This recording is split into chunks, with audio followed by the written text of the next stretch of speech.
জঙ্গি সন্দেহে ঢাকার ধামরাই থেকে র্যাব পরিচয় তুলে নিয়ে যাওয়া হয় রহমতুল্লাহ নামে এক যুবককে।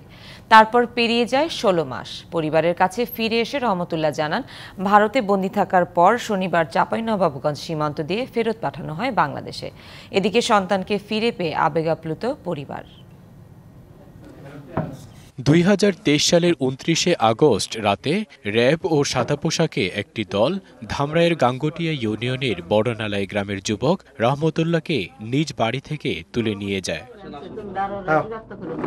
এ সময় পরিবারের সদস্যদের জানানো হয়, জিজ্ঞাসাবাদ শেষে তাকে ছেড়ে দেওয়া হবে। তবে এরপর থেকে আর খোঁজ মেলেনি রহমতুল্লাহর। ১৬ মাস ধরে তার সন্ধানে পরিবারের সদস্যরা ছুটে বেরিয়েছেন আইনশৃঙ্খলা বাহিনীর দপ্তরে দপ্তরে। অবশেষে গত শনিবার খোঁজ মেলে রহমতুল্লাহর।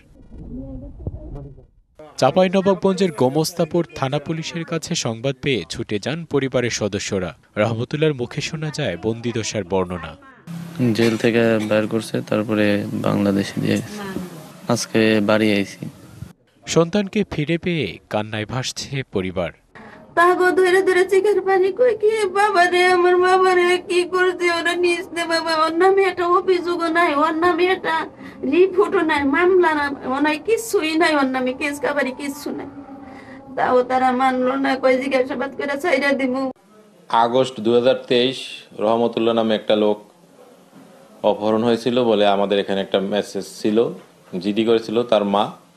তারপরে আমার থানা থেকে বিভিন্ন তদন্ত এবং তাকে খোঁজ খবর নেওয়া হয়েছিল, কিন্তু পাওয়া যাচ্ছিল না।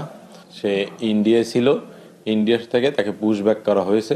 ৫ই আগস্টের পর বদলে গেছে বাংলাদেশের চিত্র। ভবিষ্যতে যেন এমন গুমের ঘটনা না ঘটে, এই প্রত্যাশা সবার। DPC news desk.